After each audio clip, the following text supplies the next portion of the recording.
Hey, what's up, y'all? Yeah, this is Twan again, back for another wire reaction, And I like to say, thanks a lot for all the support. Thanks for the subscribers, and definitely the comments too, even y'all that don't even agree with me, Hopefully, heck, I hope to get this mug up to like a point where get to where I can start live streaming at like 1,000 subscribers and stuff, you know where we could actually get into some discussion. So I even welcome y'all difference of opinions on this. So comment, like it, and I'm always try to get back with y'all when I can too. I try to answer all of y'all too, and that also goes back to one of my commenters, he gave a request where he was like, it's my first request, where he was basically like, yeah, can you do one about McNulty and why he was obsessed about string, and and I got that on the way. I want to actually do multiple scenes for that, and stuff, but I'm gonna work on that along the side of also trying to give y'all this game too and stuff. So thanks a lot, I really do appreciate. I'm about to get into this. You must feel good. You know how that go? Say what? Saying, jail ain't no joke. I don't know shit about jail. I don't plan on knowing shit about jail, you feel me? Hopefully, oh man, I forgot about the dang music in this scene. Hopefully YouTube don't flag me for the dang music and nothing like that or nothing, but I feel like I'm probably too small fry for that. But who knows? If they do, hey, I'll welcome my first copyright strike or something. I'll just re-edit that out or something and try to re-upload it. But definitely support it. But also with that scene though too, he said like, look, I don't want to know nothing about jail. And that really speaks volume to what this scene is all about and what Avon is trying to definitely convey to D'Angelo. And keep in mind that this is Avon's first introduction, and it's really letting you know where his values lie. Like, D'Angelo has such this immature attitude that so many, I don't get it. Just like where they get out of jail or they escape trouble and everybody celebrate. Hey, you got away with it. Wow, let's celebrate. Avon is like, look, you came close to going to jail.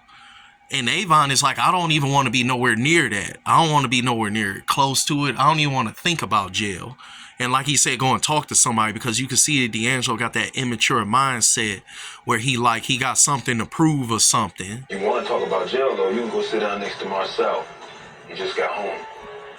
True, you right. Sit your ass down. Sit your ass down.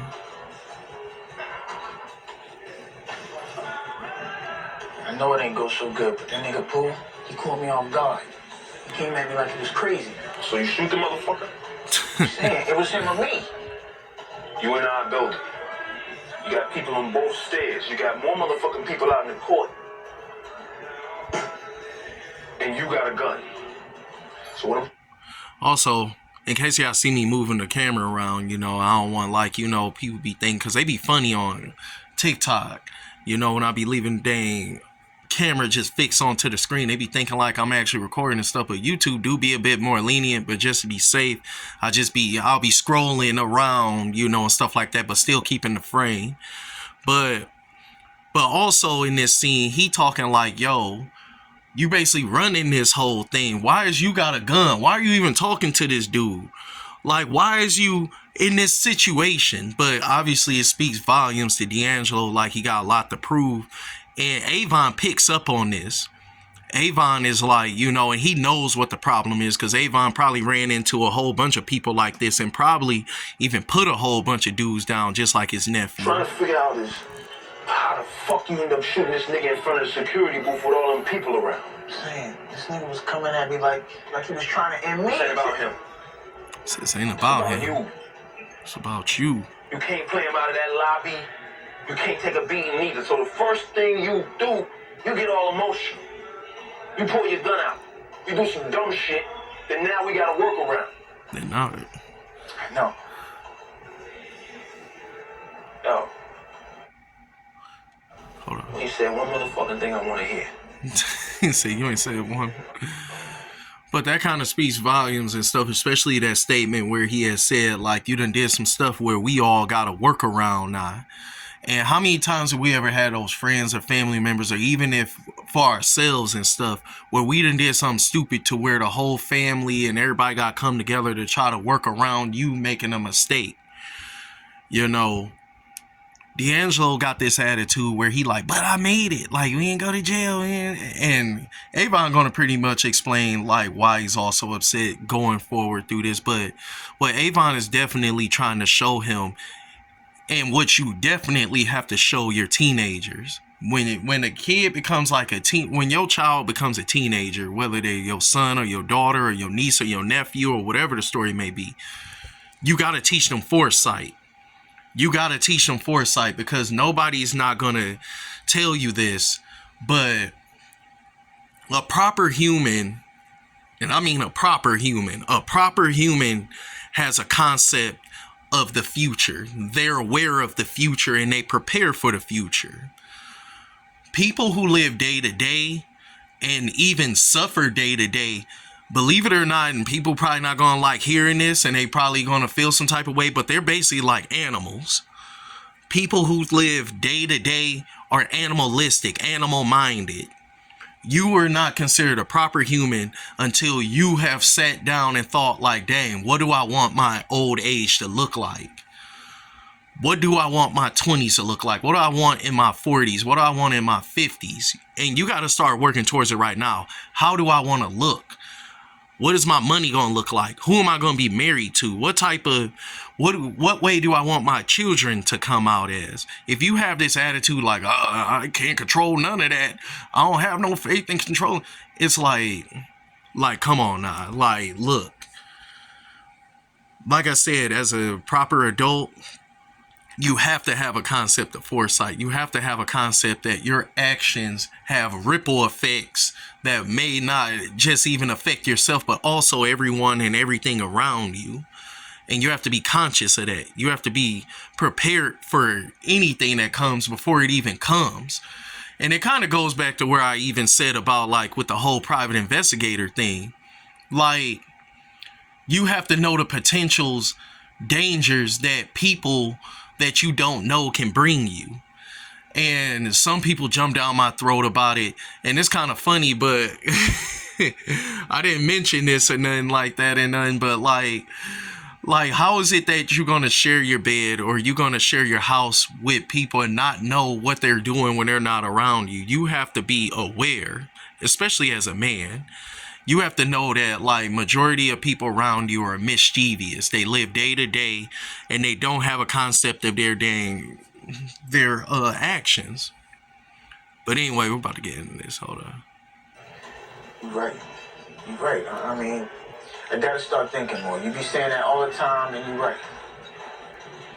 I'm saying though, I mean, shit y'all put with that security lady, it was tight. I mean, that state lawyer, I ain't never seen a white woman turn so red.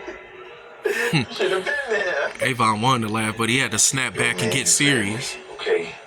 That shit costs money. It costs time and money. You gonna make that right? See, you gonna make that right. You gonna see. When I get back to the tower, I'm gonna push them niggas.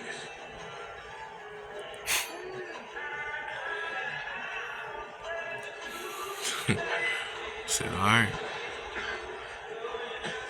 Look at this. Hey, come here. Walk out of here like that. Your family, right? You know it's always love.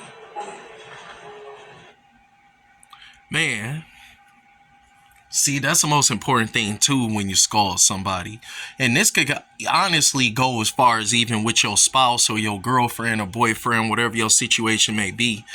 You know, when you do let someone know, hey, I don't like what you did and I hope that you can do better, always like, you know, leave it on a good note. Let them know like, yo, I know I kind of, you know, tuned you up a bit, but I know you could do better and we're going to bounce back and become more closer, you know, after this understanding, you know, and everything, you know, because we get off into like, you know, point our finger, being mean spirited.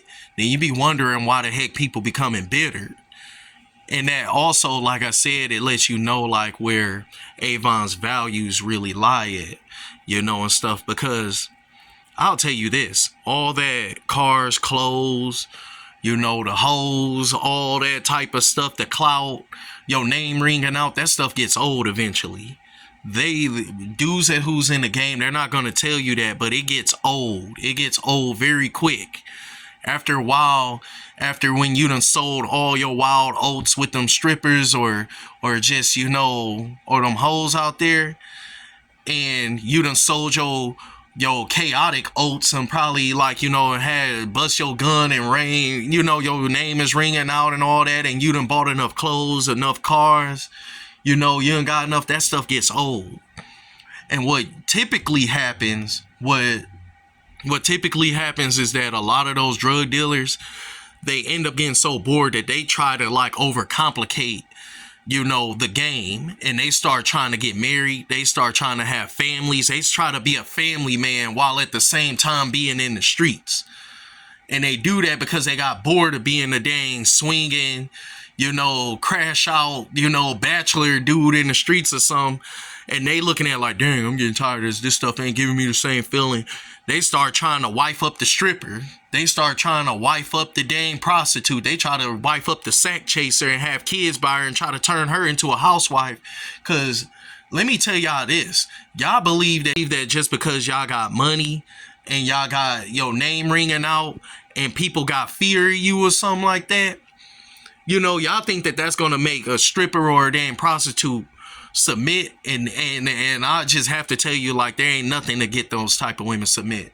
The only thing that could get a woman to submit is if she was already acculturated from a little girl to submit, you know.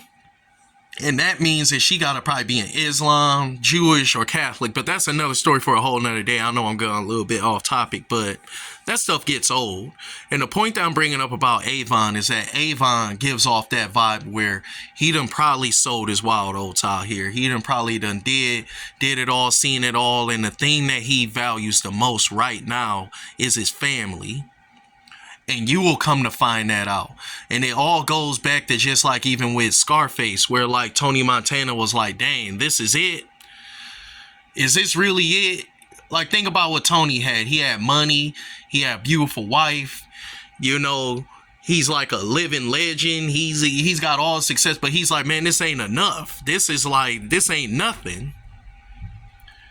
The thing that will really hold you down going forward, no matter what, is who you're connected to. That's where your spirit is at. Your spirit is in your close relationships in life. You just can't just work on your appearance and your money and think that that's going to be enough. It'll never be enough. You need to work on trying to be closely connected to something. The Lord, your family, your children. You got to try to invest your spirit into the future. That's what he's trying to teach D'Angelo, because D'Angelo got this immature day-to-day mind frame, you know. And it even speaks volume even too with the scene that was even before this, where like, damn, I can't remember his name, it's drawing a blank. But anyway, he get to talking in the dang car with him, talking about like, you know, yeah, y'all set the woman over there, that's all good. And he had to tell him like, yo, what's the rules? He like, well, I thought because it was in your car. Man, you suspect the unexpected. That's an immature mindset.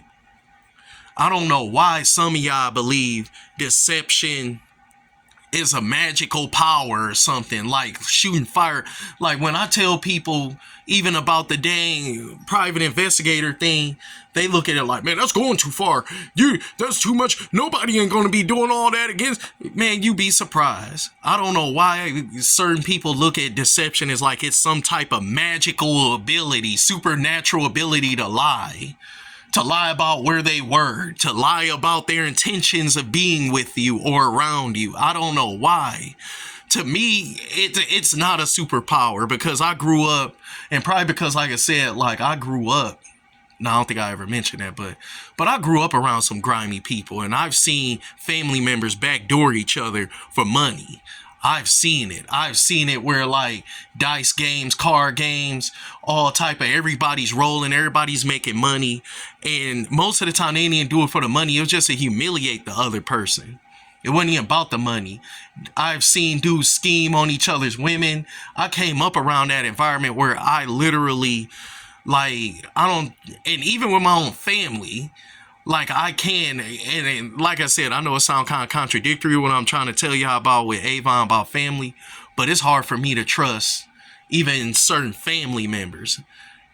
And it's just hard for me to trust like that. And I don't put nothing past nobody, family or friends. But at the same time, I still would deal with you, you know, but would still investigate you. And if everything is on the up and up, hey, we could stay connected. And if anything, I'm drawing more closer to you because I'm looking at it like, dang, I investigated you. I found out, like, you know, you on the up and up. But that's another story for a whole nother day. Overall, I hope y'all really enjoyed this, you know, and stuff. And just as I say in the beginning, I want to try to work on making that video, you know, about, you know, McNulty and, you know, Stringer, you know, and stuff about like why Nulty is so obsessed over Stringer, you know. And I'm going to definitely work on that, get my editing up. And definitely, I appreciate all the likes, comments, subscribes. I hope that y'all really, you know, enjoy this video, you know, and support me on the way up. Spread the word, you know. Peace.